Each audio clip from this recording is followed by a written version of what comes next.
Welcome to this explainer. As we dig into the intelligence and reports coming out today, it becomes incredibly clear that a fundamental, literally cinematic shift in modern warfare is unfolding right before our eyes, and it's completely rewriting the rules of global conflict. Military planners all over the world are frantically rethinking the battlefield after watching the harsh realities play out in recent conflicts in Ukraine, the Middle East, and the Red Sea. We are witnessing the dawn of mass autonomous warfare. It's a massive technological leap that's rapidly rendering traditional military doctrine obsolete. Basically, the era of the exquisite, expensive few is ending, and the era of the formidable, cheap many has officially begun. So think about this. What if the world's most powerful military stopped relying on billion-dollar weapons and instead bet the absolute future of warfare on thousands of cheap autonomous drones? It is a staggering question, right? And it carries incredible economic and strategic implications. You're watching Tech Clips 46, and in this explainer, we're going to unpack exactly how and why this dramatic pivot is happening right now, who the new players are in the defense space, and the terrifying risks of handing the keys of warfare over to artificial intelligence. Part 1. The Drone Cost Revolution. Let's look at this massive battlefield shift. To really understand this shift, we have to look closely at Ukraine. It has become a brutal, real-world testing ground, showing us one chilling reality. Concealment is dead.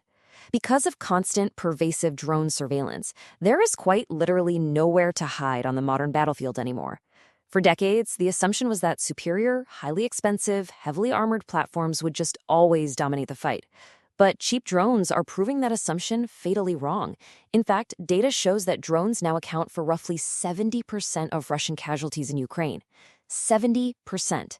Both sides are using them constantly for reconnaissance, for spotting artillery, and for direct, lethal attacks. And the U.S. Army is watching.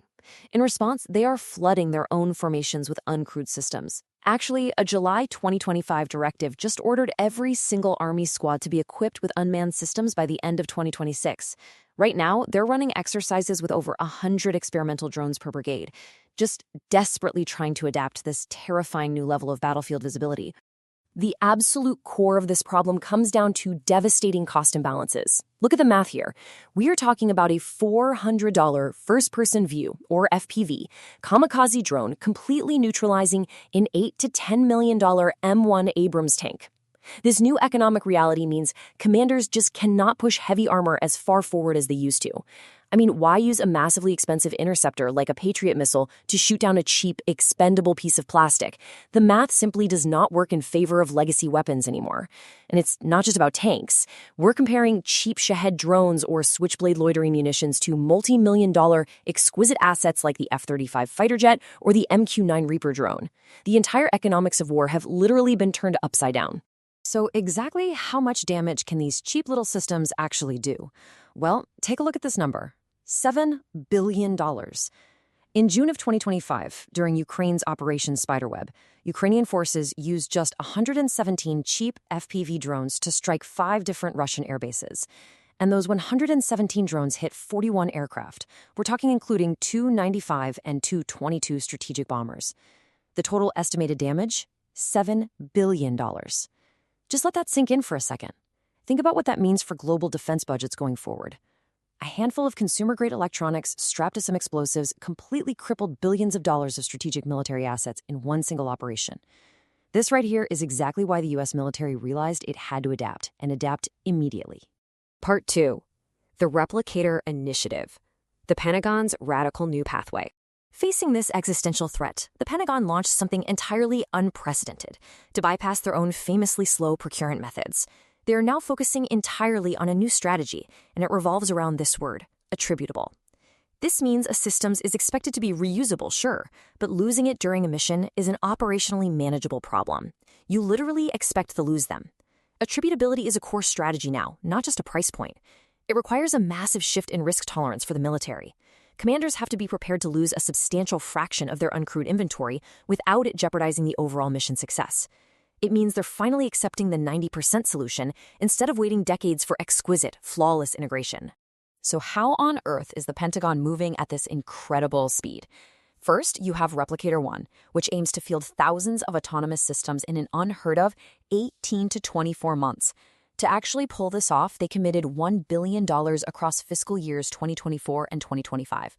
And here's the crazy part. They deliberately avoided making it a formal program of record just to bypass all those congressional delays. They are essentially fighting their own bureaucratic immune system, and honestly, it is fascinating to watch unfold. But they aren't stopping there. Replicator 2, which is being led by the Defense Innovation Unit, is already shifting focus to the next massive hurdle, scaling up counter-drone capabilities so they can defend against these exact same types of swarms. Now, the sheer scope of what these cheap drones will actually be doing out there is staggering. It is so much more than just dropping explosives. These swarms are going to execute a massive variety of missions. On the physical side, we're talking about performing casualty evacuations, acting as block ships, and handling critical last-mile logistics, literally delivering supplies directly into the most dangerous combat zones so humans don't have to. And on the non-physical side, they will act as airborne communication relays, deploy electronic warfare to blind the enemy, and even conduct cyber attacks. They will blanket the airspace to form this massive, unblinking distributed sensor network. Part 3. Rise of the New Primes. The Dawn of Tech-Native Defense. Building thousands of intelligent drones requires a manufacturing base that can move incredibly fast.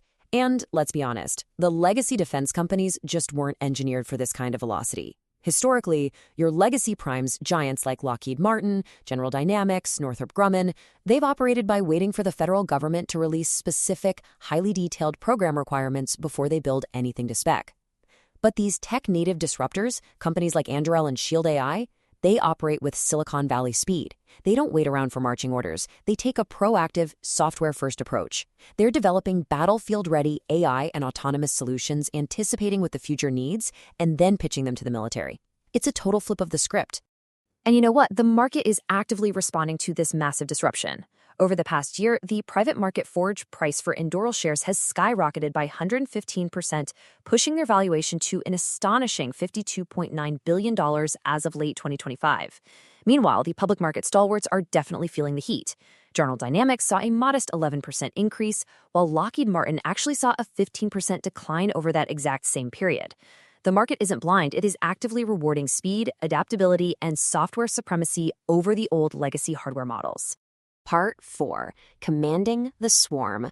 Let's talk about edge computing and AI. So how do you actually command thousands of drones at once? You obviously can't have one human holding a joystick for every single unit in a swarm of 500. That's impossible. The secret sauce here lies in edge computing. This basically means placing powerful microchips, hardware, and AI software directly on the drone itself, at the edge of the network, rather than relying on some distant server. By doing this, the drone doesn't need a constant, hackable communication link going all the way back to a human operator. Edge computing allows these swarms to autonomously navigate, recognize targets, avoid obstacles, and cooperatively engage, even in environments where an adversary has completely jammed all radio signals. When defense researchers model this kind of swarm behavior, they look at game-theoretic intelligence. The swarm is constantly cycling through what the military calls the OODA loop: observe, orient, decide, and act. While humans in a traditional top-down command structure might take minutes or even hours to process this loop, machines equipped with edge computing can observe, orient, decide, and act in literally fractions of a second. This frequency of decision-making is something human cognition simply cannot match. It creates an overwhelming, almost unfair tactical advantage for whichever side is utilizing autonomous AI. But the crucial point here is how the human actually fits into this complex web. Humans aren't flying the drones anymore. Instead, a single human operator acts as a swarm controller back at headquarters. Think of it like a football coach calling a play. The human sets the high-level goals, the what and the where. Then, the AI swarm figures out the how. The drones use advanced mesh networking to independently coordinate their spatial movements, self-synchronize in the air, and execute highly complex cooperative attack behaviors entirely on their own, just to achieve the human's broad objective. Part 5. The risks of autonomy. Because trust me, there are some dangerous complications. Handing lethal decision-making over to artificial intelligence introduces some truly terrifying complications. Because here's the paradox. The exact same speed that makes AI so effective on the battlefield is the exact same thing that makes it profoundly dangerous.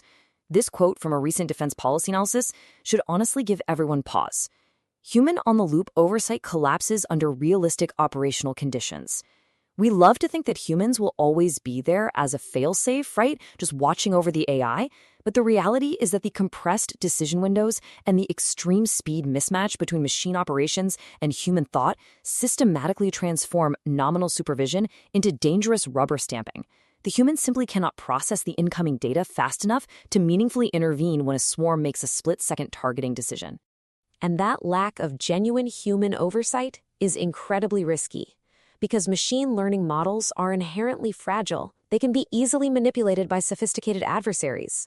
We're talking about data poisoning, where enemies subtly corrupt the AI's training data, so it bakes in terrible misclassifications, like, say, identifying a civilian vehicle as a military target.